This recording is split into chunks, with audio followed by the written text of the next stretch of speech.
만 1년이 또 지났습니다. 이 긴 세월 동안 우리 교회를 지키시고 인도하신 하나님께 모든 영광과 감사를 올려드립니다. 우리 하나님을 찬양하며 하나님께 감사의 박수 올려드리기 원합니다. 주님 감사합니다. 오늘 성가대에서 찬양해 주신 것처럼 내 주여 뜻대로 우리 교회를 에게 새 일을 행하여 주옵소서. 우리가 그렇게 간구해야 할 것입니다. 우리 성가대에서 요즘 감기와 몸이 안 좋으신 분들도 많으신데 꾸준히 이렇게 많이 못 오시지만 그럼에도 열심히 찬양해 주셔서 감사하고요. 성가대뿐 아니라 또 우리 여러 분들이 그동안 교회가 이 51년 세월 이 기간 동안 정말 힘을 다해 많은 시간과 또한 많은 것들을 드리면서 그렇게 교회를 이끌어 오시고 섬겨 오신 것에 감사드립니다. 하나님께서 여러분들의 노고를 아시고 그 수고를 아시며 하나님께서 기뻐 받으실 줄 믿습니다. 우리는 이제 교회 창립 주년을 맞이하면서 또한 사순절을 보내고 있습니다. 특별히 오늘은 그 예수님께서 가신 십자가 여정 가운데 그 법정 그 장소를 생각해 봅니다. 법정이란 곳은 참과 거짓을 가리는 곳입니다. 진리인지 아닌지를 가리는 곳입니다. 그리고 심지어 이곳은 죽음과 생명과 갈리는 곳입니다. 이곳에서 예수님은 어떤 것을 붙드셨는지 모습을 살펴보며 우리 역시 주님께서 가신 길을 그 주님의 모습을 따라 다시 한번 갈 수 있기를 그렇게 희망하고 도전해 봅니다. 이 법정은 현재 그 세상이 또한 진리를 어떻게 바라보고 있는지를 알 수 있습니다. 예수님은 지금 빌라도 총독 앞에 서 있으십니다. 이 총독은 로마에서 그 지역을 다스리도록 그렇게 파견한 그 고위 관료입니다. 로마 황제를 대신하여 그 지역 전체를 통솔하기 때문에 많은 권한이 있었습니다. 그리고 이 황제는 황제의 신임을 받을 정도로 많은 학식이 있었고 또한 정치적으로도 감각이 있던 사람입니다. 세계 최강국인 그 로마의 총독 앞에 예수님이 서 있으십니다. 예수님은 이 자리에서 이제 유대인들의 모함을 받아 이 자리에 와 있으십니다. 주님은 그 자리에서 어떻게 행동하시느냐에 따라 자신이 어떤 대우를 받을지 어떤 처우를 받을지 알고 계십니다. 주님은 그곳에서 무엇이라고 말씀하십니까? 37절 말씀을 보면 주님은 내가 진리에 대해 증언하러 왔다라고 짧게 말씀하십니다. 그러자 빌라도는 그렇게 묻습니다. 진리가 무엇이냐? 진리가 무엇이냐 하더라 그렇게 묻습니다.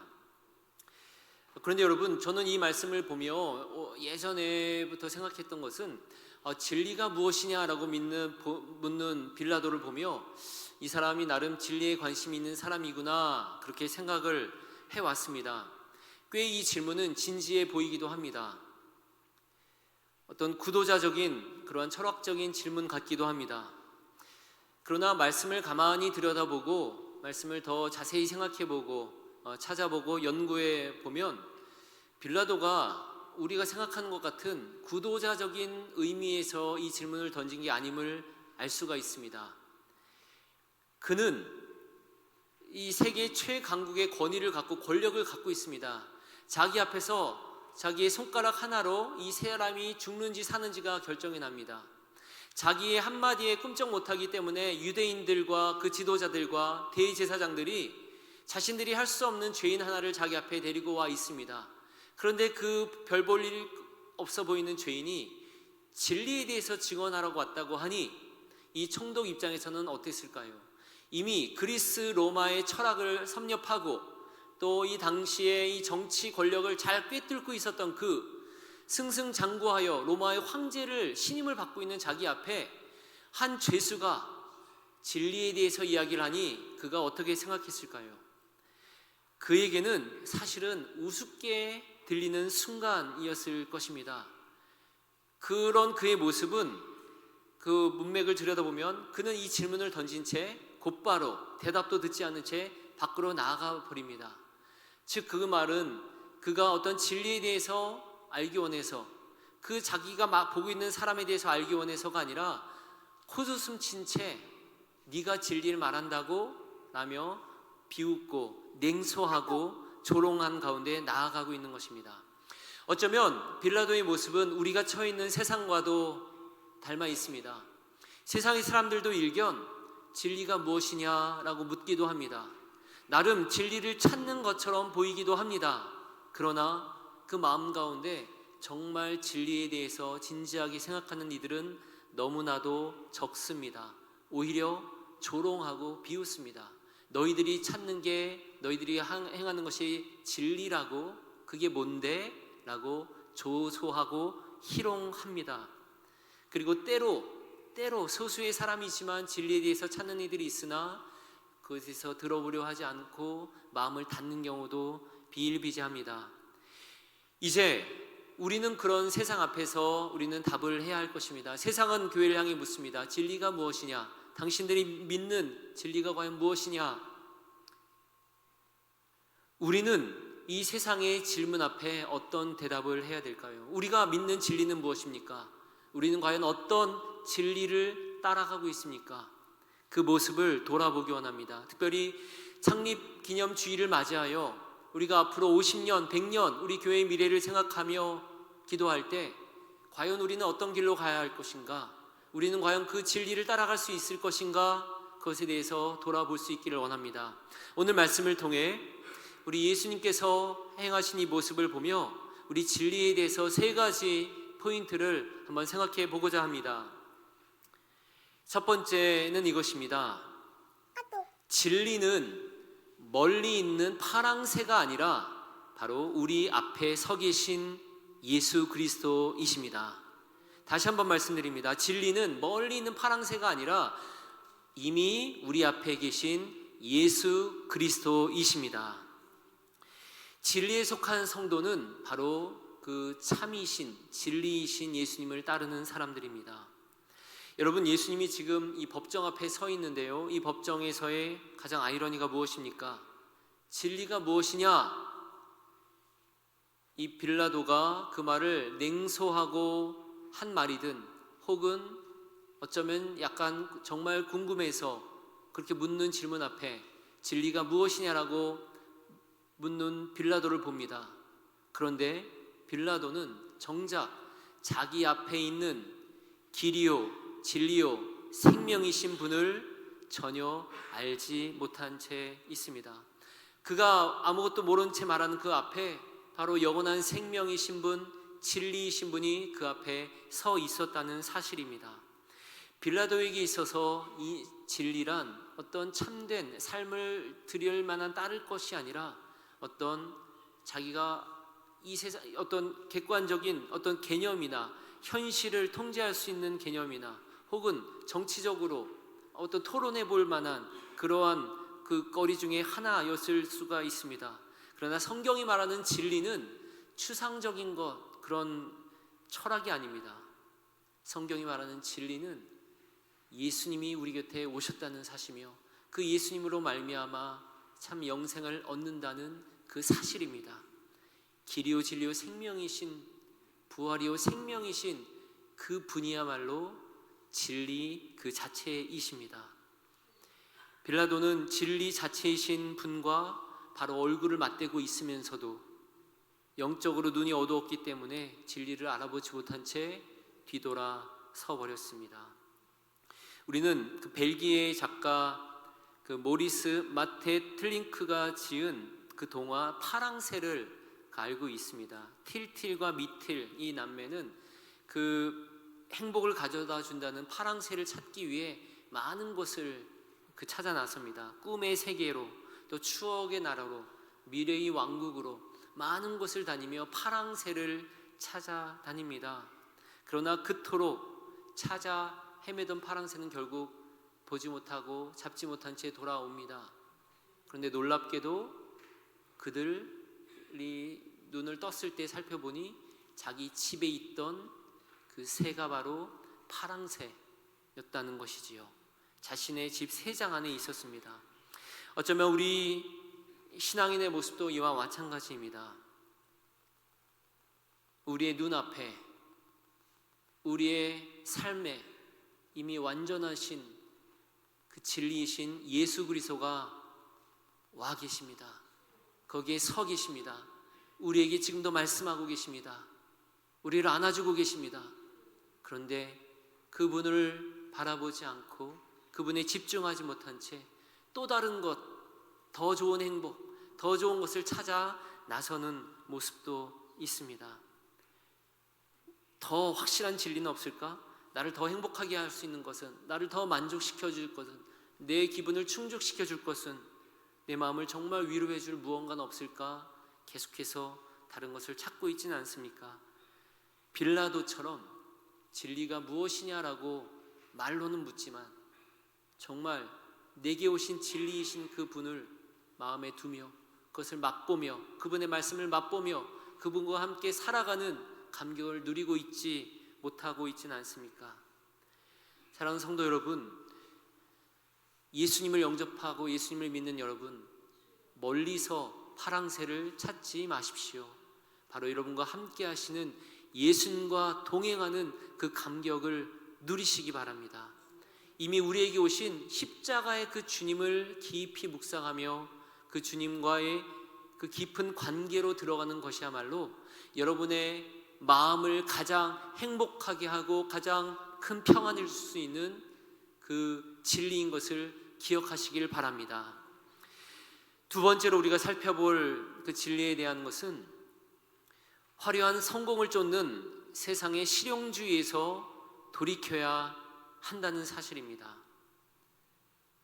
진리에 속해 있는 교회는, 그리고 그런 성도는 세상의 기준으로 그 성공을 취하는 그 기준에서, 그 허상에서 벗어나야 한다는 것입니다. 빌라도는 예수님께 죄가 없다는 것을 알고 있었습니다. 그렇죠? 그가 음모를 받아서 이렇게 받아왔다는 것을 그저 알고 있습니다.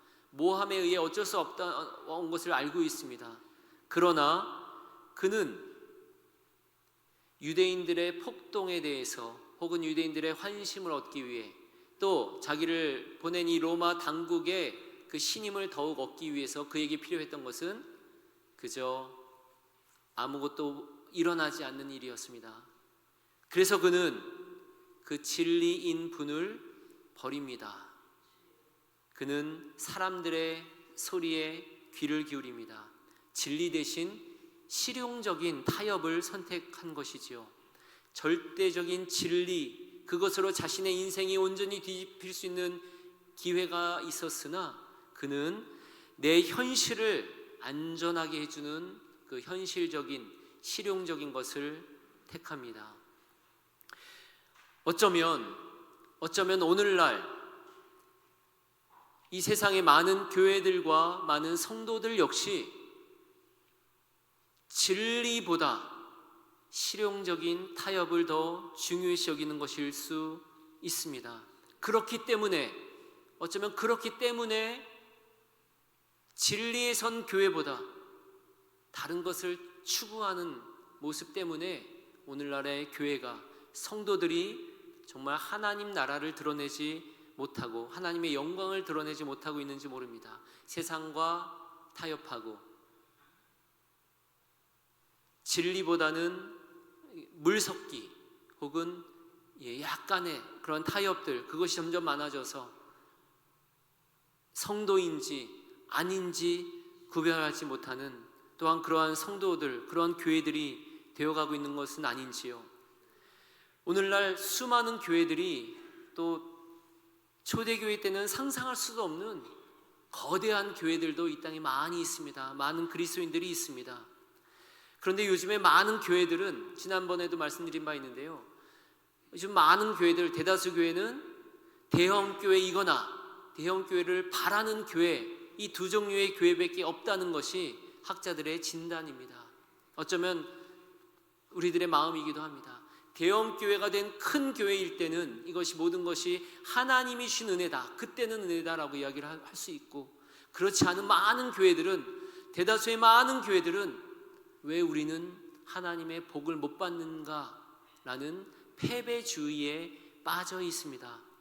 어쩌면 오늘 이 창립주년을 맞이하면서 여러분들의 마음에도 그런 마음이 있지는 않습니까? 우리 교회가 설립된 지 51년이 됐는데 왜 우리는 아직 저들처럼 웅장한 건물을 갖지 못하고 또 수천 명, 수만 명의 성도와 완벽한 시스템들을 갖추지 못하고 있는 것인가 라며 스스로를 자책하고 있지는 않습니까?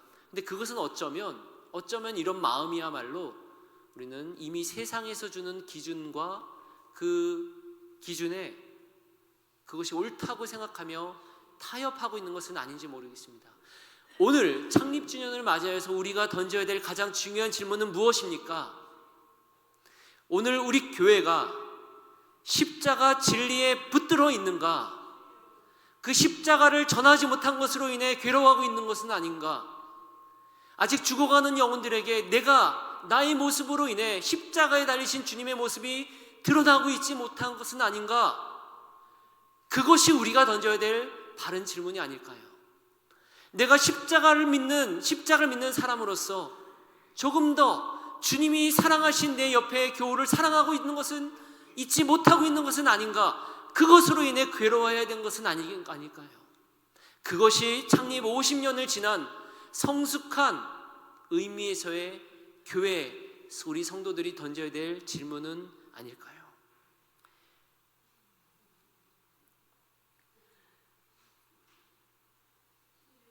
여러분, 많은 교회들의 롤모델이라고 불리었던 윌로우 크릭이라는 교회가 있습니다. 그 교회에서 한 10년 뒤에 이런 책을 냈습니다. 자신들을 객관적으로 점검한 뒤에 솔직하게 평가한 뒤에 평가한 책의 내용이 리빌이라는 책이었습니다. 거기에서 그들은 세상을 향해 그런 고백을 합니다. 우리는 수백만 달러를 들여서 사람들의 필요를 채우는 최고의 프로그램을 만들었고 그래서 교회는 커질 수 있었습니다. 그러나 우리는 사람들을 교회의 소비자로, 컨슈머로 만들었을 뿐 예수 그리스도의 깊이 있는 제자를 만드는 데는 실패했습니다. 그들이 그런 고백을 해서 수많은 이들이 도전을 받았습니다. 한 양심 있는 교회였기에 그들이 그런 진단을 했습니다. 컨슈머로 만들었으나, 관광객으로 만들었으나, 구경꾼으로는 만들었으나, 숫자를 늘리는 데는 성공했으나 우리가 보니 정말 예수님의 제자를 만드는 데는 실패했습니다 라고 자책을 했습니다. 그런데 안타깝게도 그 교회는 지금부터 또 그 이후로 10년, 20년이 지났을 때 지금 그 교회는 자신의 고백을 온전히 바꾸지 못했습니다. 그들은 여전히 자신들의 행동을 그대로 했으며 그 교회의 리더였던 목회자는 미국 사회에서 너무나 부끄러운 모습이 드러나서 지금은 너무나 안타깝게 그 교회를 부끄럽게 하는 모습으로 나오게 되었습니다. 십자가를 따르는 것, 그것에 우선순위를 두어야 할 텐데요. 여러분, 십자가도 얻고 다른 것도 얻는다는 것은 사실 가능하지 않을 때가 많다는 것이 많은 이들의 진단입니다. 그런데도 여전히 우리 교회보다 더 적은 교회들은 우리 교회의 사이즈를 부러워하고 또 우리 교회는 더 큰 교회의 사이즈를 부러워하는 그런 말들을 종종 듣곤 합니다. 목회자들 사이에서도 성도들 사이에서도 그 사이즈에 대해서 이야기할 때가 너무나 많습니다. 창립주년을 맞이하는 오늘 우리 한번 십자가 앞에 다시 서기를 원합니다. 하나님께서 이 땅을 바꾸시는 것은 십자가 진리 앞에 온전히 서는 그 한 사람인 줄 믿습니다. 그리고 십자가를 붙들고 십자가만을 자랑하는 교회를 하나님께서는 사용하실 줄 믿습니다. 여러분, 세상이 주는 기준과 세상이 주는 방식에 그것에 우리의 교회의 기준을 잡지 말아야 하겠습니다. 한 신학자는 이렇게 말했습니다. 기독교는 처음에 팔레스틴 그 예수님이 있었던 장소에서는 성도들의 사귐이었으나 그리스로 옮겨가서 이 기독교는 철학이 되었고 로마로 옮겨갔을 때 기독교는 제도가 되었고 유럽으로 건너가 기독교는 문화가 되었으며 마침내 미국으로 건너와 교회는 기업이 되었다라고 말합니다. 비즈니스가 되었다라고 말합니다. 지금 우리가 이야기하는 교회를 평가하는 기준이 많은 경우 비즈니스의 기준으로 교회를 평가하고 있다는 안타까운 사실입니다. 여러분, 우리 세상의 기준과 실용주의가 아닌 십자가 앞에서 침묵하신 주님의 모습을 붙들어야 하겠습니다. 그래서 세 번째로 우리가 진리에 대해서 함께 생각해 볼 명제는 이것입니다. 진리에 속한 교회가 붙들어야 할 유일한 목표는 오직 무엇이겠습니까? 오직 무엇입니까? 십자가뿐입니다. 그리스도의 십자가. 빌라도의 법정에서 이제 세상 권력과 그 주님 예수 그리스도 하나님 나라 정면으로 충돌할 때 예수님은 그 자리가 자기가 살 수 있는 자리였으며 자신의 죄를, 자신의 무죄를 보여줄 수 있는 장소, 증명할 수 있는 자리였습니다. 예수님이 그때 무엇을 하십니까? 설득함으로 빌라도를 설득하셨습니까? 놀라운 기적을 보여주셔서 그 자리에서 그들을 회심시키셨습니까? 하늘의 12군대를 동원하여서 로마를 뒤엎으셨습니까? 예수님께서는 말씀하십니다. 내 나라는 이 세상에 속한 것이 아니니라 라고 선포하셨습니다.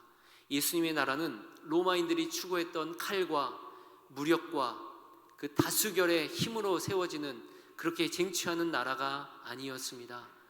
예수님은 자신의 그 추구하시는 하나님의 나라를 증명하는 데 있어서 다른 말을 하지 않으십니다. 오히려 철저한 침묵으로 그 십자가의 길을 걸어가십니다. 왜 주님이 침묵하십니까? 오늘 우리가 본 이 빌라도와의 이 만남을 다른 성경에서 예수님이 아무 말이 없으시다고 말합니다. 그래서 그들이 놀랐다고 말합니다. 예수님이 왜 침묵하십니까? 예수님은 세상의 방식으로, 세상의 기준으로 하나님 나라를 증명하신 것을 거절하신 겁니다. 가장 연약한 모습으로 조롱받고 수치당하며 십자가에서 죽으시는 것, 희생과 사랑만이 이 세상을 구원하는 하나님의 방식임을 주님은 알고 계셨기 때문입니다. 그것을 말로 한다 해도 그들이 이해하지 못했기 때문에 주님은 침묵하셨습니다. 그리고 십자가를 받으셨습니다. 우리 교회의 목표는 그렇다면 너무나 명확합니다. 파랑새 혹은 헛된 명성을 추구하기 위해서 온갖 노력을 하다가 그것이 이루어지지 않아서 고민하고 슬퍼하는 것이 아니라 주님이 보여주신 그 목표 하나를 붙들고 그 길을 향해 담대하게 걸어가는 것입니다. 그렇게 가도 온 힘을 다해도 힘을 초점을 맞추어도 그 길이 가기가 힘든 길입니다. 우리 교회의 단 하나의 목표는 오직 십자가를 드러내는 교회가 되어야 하겠습니다. 십자가도 얻고 명예도 얻으면 좋지 않냐고 묻습니다. 십자가도 따르며 많은 명성을 얻으면 좋지 않냐고 합니다. 그러나 역사적으로 살펴볼 때 그 두 가지는 함께 가지 못합니다. 제 목회 시작에 여러 목회자들이, 목사님들이 해주셨던 이야기도 그것입니다. 설교 때 십자가를 많이 하는 교회는 성도들이 모일 수가 없다 이야기를 하셨습니다. 왜냐하면 십자가를 말하는 설교를 성도들이 그다지 좋아하지 않기 때문이지요. 무겁기 때문입니다. 부담 가기 때문입니다. 신앙은 결국 양자택일을 해야 될지 모릅니다. 예수님이 말씀하셨습니다. 누구든지 나를 따라오려거든 자기를 부인하고 자기 십자가를 지고 나를 따를 것이니라 말씀하십니다. 세상은 여전히 말합니다. 십자가가 뭘 당신 인생을 바꿔주냐? 왜 무거운 길을 가려 하느냐? 왜 피곤한 길을 가려 하느냐? 빌라도의 눈에 십자가는 실패요, 미련한 것이었습니다. 그러나 진리에 속한 우리는 알고 있습니다. 오해를 받더라도, 조소를 받더라도, 화려하지 않더라도 묵묵하게 내게 주어진 십자가를 지고 예수님의 뒤를 따라가는 것만이 내 생명을 구하고 누군가를 구하며 하나님을 만나는 길이라는 것을 우리는 알고 있는 것입니다. 사랑하는 여러분, 왜 우리는 침묵하며 십자가 진리를 따라가야 합니까? 네, 앞서 요한복음 8장에서 예수님은 이미 말씀하십니다. 진리가 너희를 자유케 하리라. 그 말씀의 진정한 의미가 무엇입니까? 십자가의 참 의미를 발견한 성도는 세상이 요구하는 그 잣대로부터, 그러한 피곤한 잣대로부터 자유를 얻을 수 있습니다. 요즘에 이 과학 문명이 발달하고 이렇게 좋아지는 환경에서도 우리의 젊은 세대들, 다음 세대들 어떻게 느낍니까? 피곤하게 느끼죠. 기술이 발달해도 더 피곤하고 더 힘들어합니다. 왜 그렇습니까? 세상은 계속해서 더 많은 것을 요구하기 때문이죠. 신앙의 길에 선 여러분, 십자가를 지는 것은 어쩌면 이 혼탁한 세상에서, 어지러운 세상에서 참 자유를 얻는 유일한 길인 줄 믿습니다. 참된 자유함을 얻습니다. 그리고 그 십자가를 온전히 붙들 때 참된 평안을 누릴 수 있습니다. 하나님이 주시는 평안이 있습니다. 내 생명조차 어찌할 수 없는 그 담대한 믿음을 가진 이들에게 주시는 평안함과 자유함이 있습니다. 십자가는 어떤 의미에서 수술입니다. 우리 몸이 건강하다면 수술하지 않아도 되겠지요. 그러나 심각한 병이 있을 때 수술이 꼭 필요합니다. 여러분, 여러분은 어떤지 모릅니다만 저는 스스로 느낄 때 병자입니다. 저의 영혼은, 저의 혼과 육은 심각한 질병 가운데 있습니다. 십자가 진리를 온전하게 내세우기보다 사람들의 시선에 귀를 기울입니다. 사람들의 반응에 그렇게 귀를 기울입니다. 철학도 소신도 없고 두려워합니다. 줏대도 없습니다. 하나님 나라를 향한 간절한 열망도 없습니다. 타협하며 안주하려 합니다. 그래서 저는 이 수술이 필요합니다. 그래야 온전히 건강해질 수 있기 때문입니다. 내 영과 혼과 육을 수술할 수 있는 유일한 도구는 십자가밖에 없음을 저는 알고 있습니다. 여러분 어떠십니까? 우리 교회는 또 어떻습니까? 우리는 십자가로 우리를 다시 한번 점검하며 십자가로 인해 우리를 다시 새롭게 해야 될 것입니다.